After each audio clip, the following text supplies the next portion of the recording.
know what? It can have a place on the table. What? No, I don't think so. It's not pretty I mean, enough. look at it. It's like people will be like, okay. We played a game. Yeah, It was sure. fun. No one got electrocuted. Over-engineering intros. I'm gonna put we that should on my have LinkedIn. this, but there's a zzz, Yeah. like, Well, you gotta have fun with it. You gotta have fun with it. It's Monday, you know. oh, it's Monday. No, Yeah. And you need to have a good start on the week, and nothing better than getting a shock. that's right. And you know I call what? it. I come to the office. You know, for everyone else. I think also this is the first time we're ever gonna be able to do a perfect segue, because you don't want to get a shock once the plan is made. Wow. Yeah. No, absolutely. I think it's perfect. So let's talk about shocks and planning. Yeah. Okay, I'm just gonna dial down the intro music then. Yeah. But do we want to play a little? Okay, cool. No, I think it's good. So we've talked a bit about models in previous episode. Basically, building a model for an operating model to grow your revenue. Yeah. Right. And in that episode, we talked a bit about, well, are people actually gonna trust, that model you bring forward, those numbers, and we've talked a bit about in the past also becoming, that strategic partner if you're working in revenue operations, where people, they actually listen and take action on the back of the advice that you're giving, right? And I think the other perspective that we also gained since then, actually, we just had a meetup in Berlin, Revenue Ops meetup, and we had a couple of those conversations with folks there, and some of them were basically also talking about this internally, but more from an analysis perspective. Yeah. Actually not instrumenting it as a tool, but more as as a one-off, I looked into this, here's some insights perspective. And I think today we wanted to basically explore that angle just a little bit more. Yeah, because we basically want to see if we can create a stepping stone Yep. for the listener out there to become that strategic partner and eventually run QBRs, deploy an operating model. And you need to take the steps in order to gain the trust effectively. And right now what's happening is, if it's not done already, a lot of planning is being made for 23. That means a budget that defines where are we going to put what money, right? And on the other side, you're going to have the targets. And what is really hard for companies is to figure out, what can this engine actually do, right? Yeah. I think there are a couple of different, routes towards that way of thinking. I think there is let's start with, do we even know what's working well for us? That could even be the first part of the conversation. And one of my stories is here, before I did that, basically the whole organization was saying that outbound doesn't work. It's just lazy high schoolers sitting around scrolling Facebook. And then after I've done that calculation, it turns out that was actually the best thing since sliced bread. And so this might sometimes be helping you and the rest of the organization to understand which channels are good, which channels aren't, and not only from a perspective of what is driving money and what is bringing attribution, but potentially also in a way of what is efficient growth in terms of CAC payback. What is scalable growth? What can you repeat? We also talked about this recently on the show. So I think this is really the first piece of understanding which of my channels actually work well. And it could be regions, it could be products, it could be segments, it could be industries. You can tailor it to whatever you think is important for you. And then once you have gained that understanding, then the critical next step is to try and use it. And using it potentially might happen actually in some of the budgeting work that's happening or has happened or is going on right now in your organization. And the point here is that, and this is really what Mikkel is pointing out, there's usually a bit of a gap. And, this is one of the things that we as Growblocks actually, trying to address and fix in the market. There's usually a gap between your budget, which is really detailed about costs and talking really nicely about, hey, those are the salaries, those are the taxes, here's your lunch expense, and you're creating a P&L and balance sheet from that. From that to, this is the revenue line item that the whole budget is built up on. Those things usually there's a bit of a gap there. Yeah. And the what this analysis can help you is to potentially steer, if not your CFO, but steer your commercial leaders in figuring out what is the best way from A to B. Because sometimes you might be constrained from a budget perspective and actually to hit those targets. And, this could be an analysis that definitely can help you also elevate in the organization and bring like some real strategic RevOps value to the place, right? Yeah. Bringing some business acumen into it is what it is, right? And I think we talked a bit about, there's also a factor right now with the way the market is that, might shift what the priorities are. Is it really revenue growth at a certain pace? Is it more CAC payback that's becoming important? So what we're going to get into now is really one analysis that can start, changing things not only for the business, but also how you are perceived and what impact you can make on the business in the long run effectively. Yeah, absolutely. So let's jump into the analysis. Yeah. So step one, and this is a bit of a recap from a couple of other episodes. Step one is the realization how revenue is actually being built in your organization. If you and the organization is still of the belief that it's a number of account executives and their quota times the ramp that they might be on, times a productivity number, if that is how you look at this is how revenue is being built, then that show here is probably going to take you 3 or 4 levels further than that. And I'm not sure if we're going to achieve that step by step, right? But the real important piece for this to work out is you have come to the realization that the way to generate revenue is, and I'm just going to say opportunities, could be leads, it could be other things, but opportunities times conversion rate times ACV, meaning your average contract value, times time, the sales cycle or velocity or however you want to call it, that equals revenue, right? You've already moved on from, hey, it's not based on the amount of reps that we have, account executives and their quota. It's actually based on the funnel, right? And then the first realization is, okay, cool. Now that I know that it's about opportunities, how do I go about it? What can I actually do in order to create an overview of how efficient and how valuable this thing is? The first step will be you will look at your overall revenue that you generate and the cost that you had to put in order to get there, which is then called the CAC payback, and it will give you a certain number. That certain number is great, but it really doesn't give you any insights of what really is going on in your revenue engine. It's really a mix of all things happening there, right? So really the first step that I took and we took actually, the first step is to figure out what are the important dimensions for my organization that I want to split this thing by, right? And the first idea in our case was, well, let's split it by outbound versus inbound. Yeah. Let's start super easy peasy here. And basically say, okay, those opportunities, and we're not talking perfect attribution either. This is not a 100% data quality, everything needs to be perfect kind of situation. This is a 90% is totally okay situation.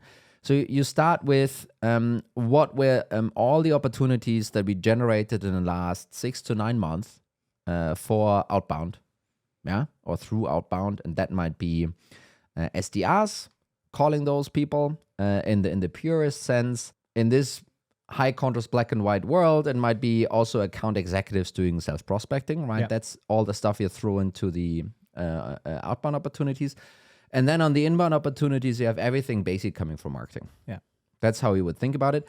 And then there's those weird crossovers where, and I just want to I want to get really like nerdy on this. Then there are those weird crossovers where you have a lead that was generated a year ago from marketing. Yeah. And now an STR booked that account. Is it outbound or is it inbound, Tony? In my world, it is outbound. The attribution for the opportunity creation should come from, what was the last touch creating that piece? Yeah. Instead of someone downloaded Zoom info, put their name against it, and now everything is from Mikkel, right? It doesn't work like that. So it's really kind of who created the last piece in order to get to the opportunity stage, right? And then you will basically come up with a fairly unambiguous list of outbound opportunities and inbound opportunities. And then you look at all of them and you figure out how much revenue each of them closed, which is one part of the equation. And then you look at the other piece, which is, okay, how much money did both of them cost us actually, right? How much money did we pay all of those SDRs? How much money did we pay for tooling for those SDRs, for recruiting maybe, for all kinds of things? That's an easy outbound cost. And then on the inbound cost, you basically take all the salaries, all the ad spend, all the tooling, everything that's in there. By the way, in order to achieve this, you need to have good ways in with finance. And then the piece that some people struggle a little bit with is, oh no, those account executives, they're kind of working on both things here. They're working on inbound and they're working on outbound. So how do you distribute cost? And I think once you come to that question, and once you ask, how should I distribute cost? Everyone is like, oh, fuck, no, I figured this out immediately. I think a few people get to the point of actually saying like, wait, how should I do this actually? And there are a couple of different ways. I would keep it super simple. I would probably base it on amounts of opportunity received. You can do it super fancy on basically sales cycles and so forth, or activities or closed won opportunities. There are many different keys you could choose. I would keep it simple on opportunities received. So let's just say you have an account executive team and their costs and their commissions and their manager and so forth. That's the cost base. How do you split it, towards the different streams? If you have 1,000 opportunities, 400 from marketing and 600 from outbound, you basically, split that cost base 40-60. Yeah. That's basically how you do it. And now you have a very clear overview of how much money did you spend on marketing, both on the department and ads, but also how much processing time of the account executives was used on this, aka the cost. This is now your MCAC. This is your true marketing customer acquisition cost, by the way. And then you put this against what those marketing opportunities produce in terms of revenue. And now you have a CAC payback for marketing. Yeah. And then you do the rest, basically the inverse of this for outbound. And now you will probably have two very different numbers from the overall number that you looked at. You will, the overall number is just a mix of those two now. And now you kind of see different levels here. So, quick question, right? So there's a bunch of numbers you need to get a hold of. And some of these might be tricky. Salary, it's going to be potentially pretty hard. How much, even on cost side, how accurate for this analysis to be impactful do you need? Can you make assumptions, for example, on salary?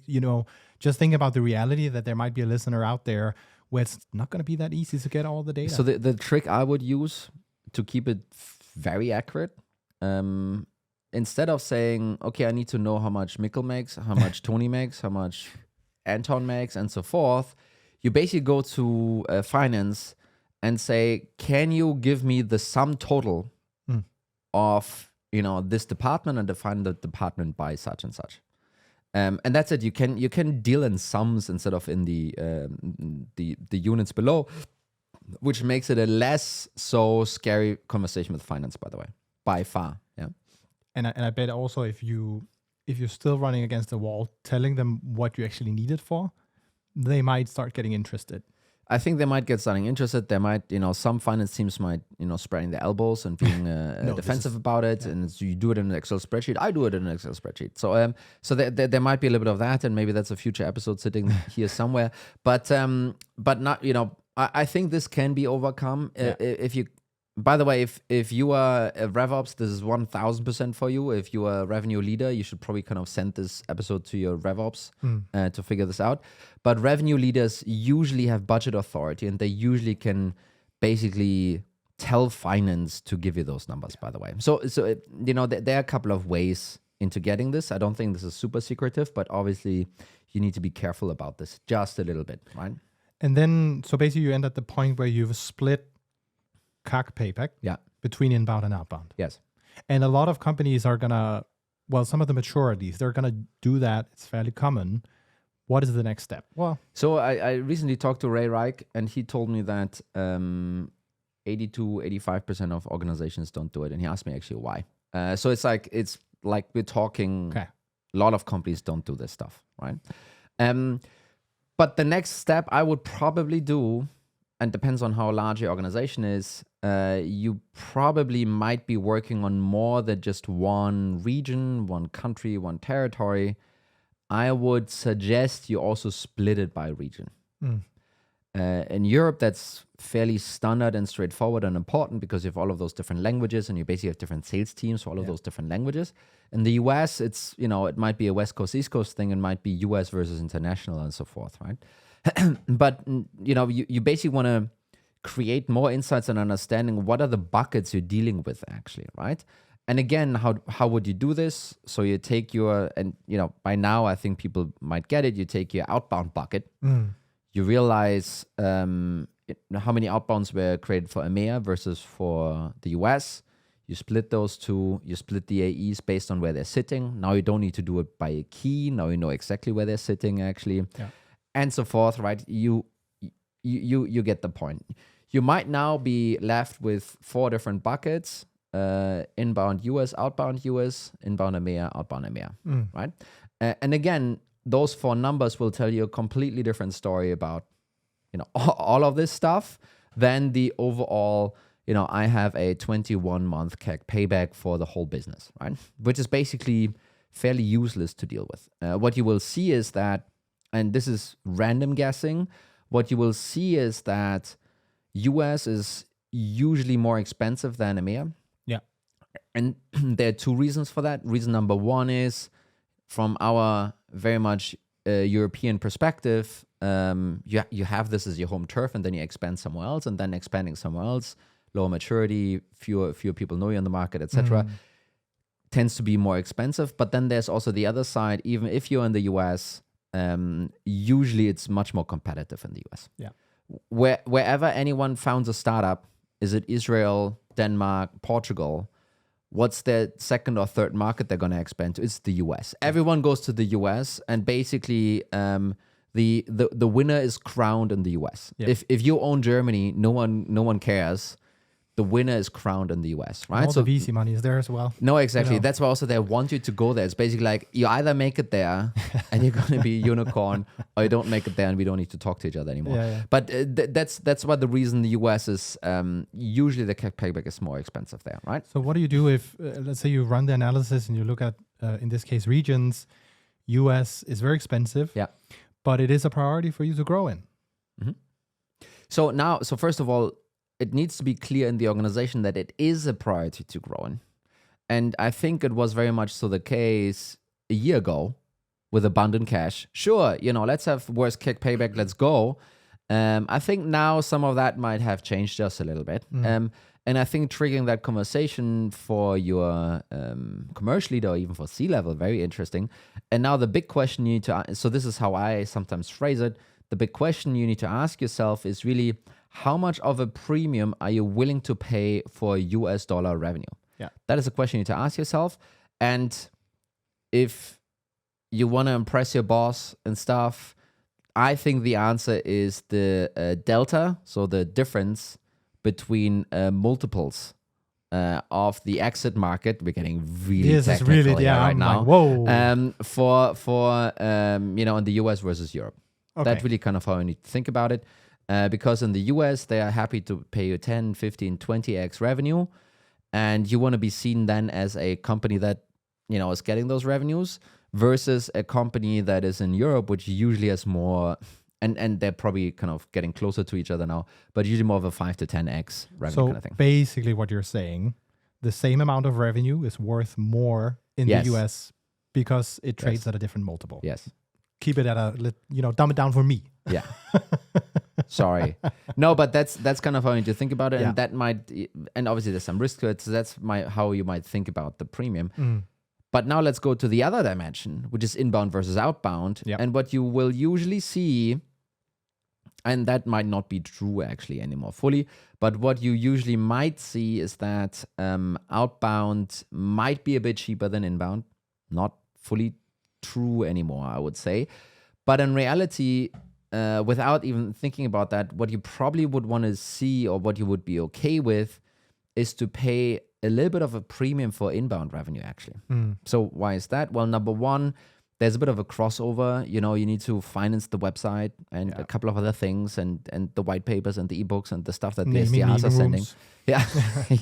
And the fonts. Yeah. But there's a bit of spillover that basically is not true, CAC. in that sense, Yeah. and also helps the SDR. So I think you should always be happy with a little bit of a premium. And obviously brand awareness, that it's really hard to price it in today. And that's how I would actually sometimes think about it, right? Yeah. So I think you should be okay to pay a bit of a premium for the revenue coming from marketing versus outbound.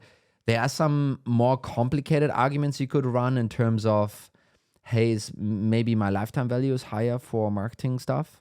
Velocity is also... Velocity might be faster, so less money spent on processing and so forth. So there might be a couple of other more complicated ways you might argue a way around it. But that's how I would probably see it. Yeah. Right? And by the way, at this point, you have those 4 different buckets. You have those opinions.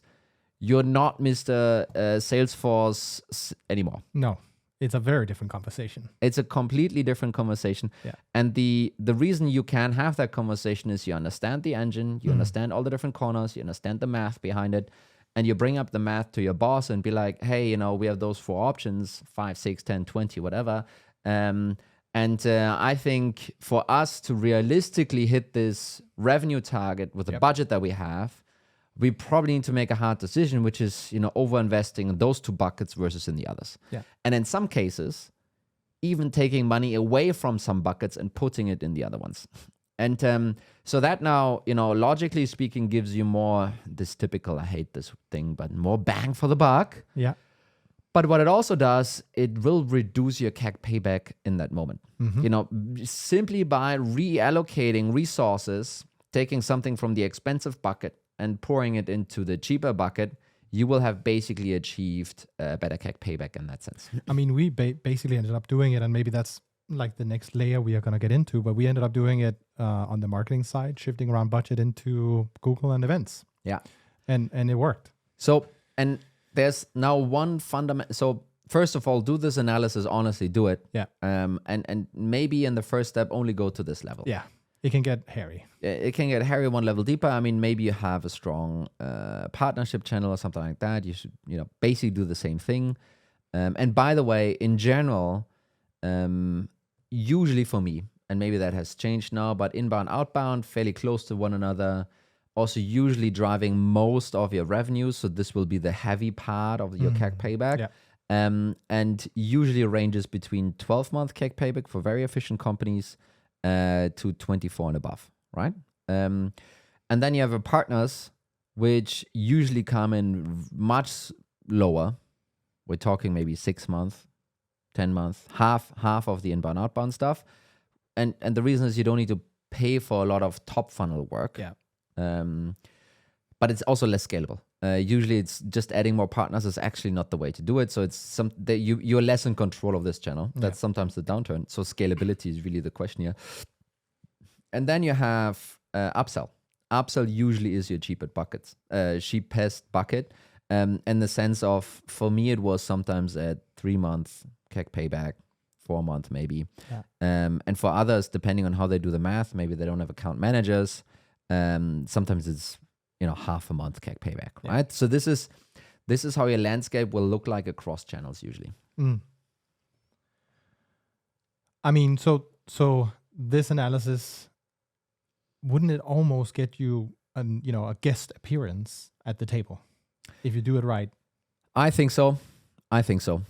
And now maybe we talk about what would be challenging questions.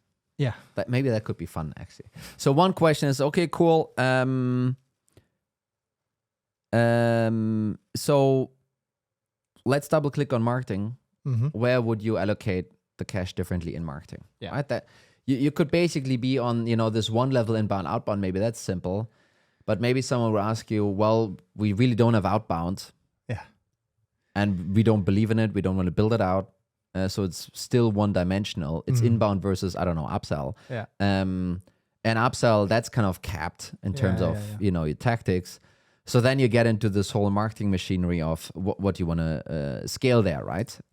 I think that could be a question that might lead to blank stares on your side. But I think it's also a great question to get, because you know what you're going to say? You know what? I would love to go and do the analysis. And then actually, if you can manage to do it, you go do it. Or you talk about the fact, do you actually have the resources you need, blah, blah, blah, blah. so Maybe I don't turn it into a resource thing. No. People don't want to hear But that. it's a positive thing. Yeah. I think what you can do as a one-off there also on the marketing side is, and there's a couple of more things to consider, so it's sometimes a little bit shitty, but to try and follow your gut a little bit, and your gut will probably be talking about maybe your paid social spend, and you will be like, hey, I don't think this paid social thing is working out. Or you look into some of the webinar and white paper download leads. Classic. Yeah. You know, and that will probably push you into a little bit of a rabbit hole. But the basic idea is kind of the same thing, right? You basically take, instead of saying just inbound, you're basically saying, okay, let's look at the webinars and white paper downloads. Again, whenever I go down on this rant here, I'm not saying don't do it. I'm just saying your tactics around it should probably change. So the point is you have all of those non-hand raiser leads coming in. Maybe you put even some ad dollars against it to push for it. And maybe you get a bunch of interest. Maybe you get thousands of different leads, right? So then the next step is CMO says, hey, I have all of those fantastic leads. Some of them are actually even a fit. Now here, SDR team being managed by sales leader, go call all of those leads. And what is so baffling to me, and I've seen this now not only in the companies I worked at, but also a couple of others, those leads tend to perform poorer. And everyone's like, than demo requests. Well, that's for sure, but they tend to perform poorer than outbound. Yep. It is a bit mind blowing, but I think it's also the approach. And think about it. You invested in something where someone engaged with you and your brand. They got some knowledge, and then they get a pitch that's probably not what they're expecting at that stage, right? No, I think actually, so I've been thinking about this for so long because it's such a nice mind twister. I think you get the worst of both worlds. Basically, what do I mean with that? Well, on the outbound side, you have people that don't know you, but you can be super targeted. So that's great. That's how you balance it. On the inbound world, generally speaking, not just the white paper stuff, you have very loose targeting. Yeah. You get the shape of the market, kind of, with exceptions. But they know you and then they convert nicely. So you kind of, both things balance out nicely. But with white paper downloads, you kind of get the messy middle in between, which is people that, you didn't target them and they're not ready to buy. So basically, both things are kind of shitty, and then but that basically then leads to worse results in the end, right? Yeah. Anywho, kind of going through that analysis, what you will probably be doing is kind of, hey, you have those webinar leads, maybe you're able to, and this needs work with your marketing leader, because this is now stuff where you can't just say all marketing costs. It needs to be, well, who exactly and how much money and so forth. And I think this is a great one-off analysis to really kind of go deep dive into this and also build a relationship maybe with that marketing leader. And then say, okay, how many leads did we get? How many opportunities did it take? How much revenue did we get out of it? And then you stack against it the money it took in order to get those leads, the work it took from those reps that had to call these leads. And then, the opportunities coming out and closing and how much time that took from the AEs. If you sum all of that thing up, chances are it will be a very terrible CAC payback equation in the end. And that can be a really nice lead into, okay, maybe we should broaden this. Where should we put this money instead, and so forth, right? And I think, by the way, if this is happening at the company you're working in, there's a lot of leads being created in marketing, and nothing happens on the sales side. It's a pretty good sign that there's some misalignment in how you go to market with those two teams, right? That's really what it is. And that's where it becomes very powerful to just look at CAC payback, because you might realize if you told this to the VP of marketing and said, you know what, we've spent, I don't know, $200K this year so far on, sponsoring ebooks and webinars. We've gotten one customer. We could spend all that money building the brand instead. So, and here's where some of these mind twisters set in. So number one, sometimes, and I hate to say it, sometimes sales feedback is great feedback. If your sales reps are not keen on those leads, there's something wrong with those leads. I'm telling you. If they are stumbling over each other to get them, Yes. then you know. And then the other thing is and this is now we're going to this demand gen, magic land. But once you realize, okay, maybe we should have spent those $200K on putting this ebook together and blah, blah, blah, and, pushing it out, maybe that is the right thing. But those leads coming out of it, simply not worth it, because basically you gated this thing. Yeah. And, for someone to get it, they need to you need to create themselves as a lead, basically. Just ungate the whole thing. Suddenly you will have much wider distribution. Suddenly you're kind of hitting many more people. And that's kind of what I'm sometimes saying is like, don't shift the purpose in between in some of those campaigns. It's like, yes, we're doing this to do brand recognition. Well, if that is true, then take the sign up form away. Because if you have basically the lead capture, if you have the lead capture in there, it will become a lead and it will be handled like a lead and it won't work out. You should probably do a different asset altogether. Yeah. But anyway, so this is maybe drifting here. But again, that could be a cool kind of insight to the VP marketing, honestly. And again, that's the relationship building that is that stepping stone for you to become a strategic partner at the end of the day. It's being able to have those conversations. And I think that's the beauty of starting to split down opportunities, whether you do it by region or by emotion or whatever, and then understanding where do you get, most opportunities for less cost. Absolutely. And I think one other tangent here potentially to go out on is really the... okay, now maybe the CMO bought into the fact that, this is not a great tactic. Yeah. He or she might ask, so what else should we do, right? You do the whole analysis and you find out now, and there will be a messy conversation about attribution in the middle there. I'm going to skip over this for a second. But you will come to the realization that direct traffic, and if you're really, really good at this, branded search, those two things as a combined bucket together will have the best CAC payback for you as a whole organization. And then the big question is like, okay, cool. How do I scale that though? Yeah. How do I scale direct and branded search? And the answer is the way you got to have that bucket in the first place is did all the other spend. You told people who you are, where you are in the market, what the problems you're attacking, how you're solving it. And then over time, they come back. But you will digitally be very challenged in connecting those two things to one another, which is making this a super messy problem. But to be honest, I think you as a RevOps person should be aware that problem exists. And you should then basically kind of step away and give this to the VP marketing guys, because those are the ones that need to figure that problem out, right? Unlike, which I've seen sometimes, someone working in finance comparing invoices from Google versus Facebook, going into quick attribution on Salesforce and saying, hey, from Facebook we basically don't get anything. From Google we get a lot. Let's put more money into Google. And I think this is where those finance folks overstepping, in my opinion, in my experience.